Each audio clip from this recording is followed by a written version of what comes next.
Bismillahirrahmanirrahim. Assalamualaikum warahmatullahi wabarakatuh. Sebelumnya perkenalkan nama saya Abdul Razak Kamaluddin dengan NIM L131213227.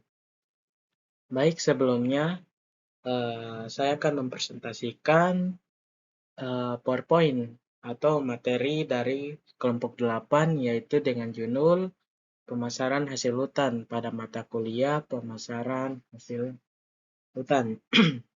Baik, yang pertama saya akan memperkenalkan yaitu saya dari kelompok 8 dan judul kami yaitu Pemasaran Hasil Hutan. Baik, pokok pembahasan yang pertama fungsi pasar, yang kedua itu komunikasi pemasaran hasil hutan, yang ketiga itu penentuan harga, produk, dan jasa dalam pemasaran hasil hutan. Baik, poin pertama fungsi pasar. Apa itu sih fungsi pasar? Pemasaran merupakan proses aliran produk atau jasa dari produsen ke konsumen melalui lembaga-lembaga pemasaran. Sistem pemasaran yang efisien adalah sistem pemasaran yang mampu menyampaikan hasil-hasil dari produsen ke konsumen dengan biaya yang semurah-murahnya dan mampu mengadakan pembagian yang adil dari keseluruhan harga yang harus dibayar konsumen terakhir kepada semua pihak yang terlibat dalam produksi dan pemasaran suatu produk. Baik, yang selanjutnya, contoh pemasaran pada hasil hutan bukan kayu. Yang pertama itu pengertian bambu. Bambu merupakan salah satu hasil hutan bukan kayu yang diambil langsung oleh masyarakat. Hak masyarakat, produsen, terutama masyarakat yang berkesinambungan dalam pemanfaatan dan pengamatan HHBK. Bambu maupun bambu yang dimanfaatkan masyarakat lebih luas yang memanfaatkan HHBK bambu dan dalam kehidupan sehari-hari. Yang kedua yaitu produktivitas bambu. Produktivitas bambu atau produktivitas Siodelaensis di Thailand rata-rata 1.900 bulu H per tahun. Produksi ini pada tahun panen raya 3 kali pada panen bisa yakni 3-5 ton. Produktivitas bambu dia hambas atau tembus sampai 500.000 sampai 810 tahun, 24,7 ton pada saat panen raya dari 5 sampai 8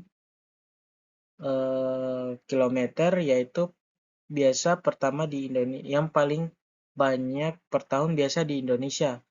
Produksi mempercapai yaitu 43,400 sampai dengan rotasi 2 tahun. Baik, yang ketiga itu pemasaran bambu.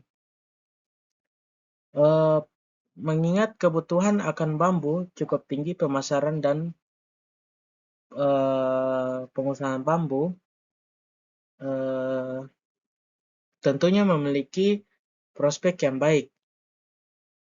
Jenis pemasaran bambu dapat dibilang bentuk yang masih bagus atau gelondongan, kerajinan tangan, mebel, bahan makanan atau rebung, sempit, dan tanaman lain-lain. Baik, selanjutnya komunikasi pemasaran pasar. Yang pertama yaitu latar belakang. Sektor pariwisata saat ini mulai mengalami peningkatan dan perkembangan yang sangat pesat. Secara umum, sektor pariwisata merupakan salah satu kontributor terpenting dan mempunyai andil yang besar dan membangun perekonomian suatu negara bahkan daerah. Pariwisata menjadi salah satu aset milik negara atau daerah yang penting, sebab suatu negara atau daerah memiliki wisata akan memperoleh penghasilan dari adanya wisata dan juga menjadi penghasil devisa nomor satu.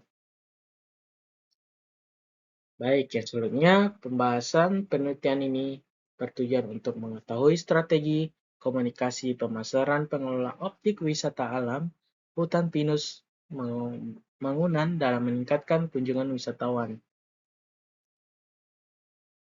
yaitu pembahasan hasil penelitian strategi komunikasi pemasaran wisata hutan pinus bangunan menurut Hermawan. Ada beberapa aspek atau tahapan yang harus dilakukan sebagai langkah-langkah dalam mengembangkan komunikasi pemasaran yang efektif, yakni mengidentifikasi pasar yang dituju, menentukan tujuan komunikasi, merancang pesan, memiliki saluran komunikasi, menentukan total anggaran promosi, dan mengukur hasil promosi, serta mengatur dan mengelola komunikasi yang terintegrasi. Baik, yang selanjutnya, yang ketiga, penentuan harga produk dan jasa dalam pemasaran hasil hutan. Dalam pemasaran merupakan proses aliran produk atau jasa dari produsen ke konsumen yang melalui lembaga-lembaga pemasaran. Sistem pemasaran yang efisien adalah sistem pemasaran yang mampu menyampaikan hasil-hasil produsen ke konsumen dengan biaya yang semurah-murahnya dan mampu mengadakan pembagian yang adil dari keseluruhan. Ada dua tipe efisiensi dalam kaitannya dengan pemasaran menurut Porcel 1979, yaitu efisiensi teknis dan efisiensi harga. Efisiensi teknis merujuk pada hubungan input-output yang terlibat dalam tugas pemanfaatan produksi di seluruh sistem pemasaran. Kondisi umum pemanfaatan HHBK atau hasil hutan bukan kayu di Kabupaten Seram bagian Barat. Dusun merupakan suatu bentuk pengelolaan terhadap suatu lahan atau hiburan yang diusahakan dan dikuasai secara berkelompok atau individu dengan sistem penguasaan atau kepemilikan yang diaturkan berdasarkan masing-masing kelompok dengan tiap mata rumah atau rumah tertentu. Tita Hill 2005 dan Ibrahim 2009 menjelaskan bahwa mata rumah adalah kelompok kekerabatan masyarakat yang didasarkan pada prinsip patrilineal, yakni suatu kesatuan kekerabatan pada prinsip patrilineal, yakni suatu kesatuan kekerabatan beberapa rumah tangga dengan memakai nama keluarga pihak laki-laki berpemarga yang sama dalam satu negeri atau desa. Sedangkan menurut Ibrahim menjelaskan bahwa soal adalah suatu peristiwa tertilos geologis yang terdiri dari suatu keturunan atau genealogis dalam beberapa mata rumah dalam negara. Yang berikutnya, 3 uraian singkat penelitian terkait uraian pokok bahasan. Yang pertama, hutan merupakan sumber daya alam yang memiliki banyak manfaat bagi kehidupan manusia. Manfaat-manfaat tersebut dapat dibagi menjadi dua, yaitu manfaat nyata atau tangible dan tidak nyata intangible. Manfaat nyata adalah manfaat yang berbentuk material atau dapat diraba yang berupa kayu, rotan, getah, dan lain-lain. Bambu merupakan salah satu jenis hasil hutan bukan kayu yang dikenal luas oleh masyarakat, baik masyarakat pedesaan terutama masyarakat yang berkecimpung dengan pemanfaatan dan penguatan hasil hutan bukan kayu, bambu maupun masyarakat yang lebih luas yang memanfaatkan hasil hutan bukan kayu, bambu dalam kehidupan sehari-hari. Pemasaran merupakan aliran suatu produk jasa dari produsen ke konsumen melalui lembaga-lembaga pemasaran. Sistem pemasaran yang efisien adalah sistem pemasaran yang mampu menyampaikan hasil-hasil dari produsen ke konsumen dengan biaya yang semurah-murahnya dan mampu mengadakan pembagian yang adil dan keseluruhan. Menurut Porcel 1979, ada dua tipe efisiensi dalam kaitannya dengan pemasaran, yaitu efisiensi teknis dan efisiensi harga. Efisiensi teknis merujuk pada hubungan input-output yang terlibat dalam tugas pemanfaatan produksi di seluruh sistem pemasaran. Baiklah, Terima kasih. Berikut tadi adalah hasil presentasi atau PowerPoint dari saya. Apabila ada kesalahan dan kekurangan, mohon dimaafkan.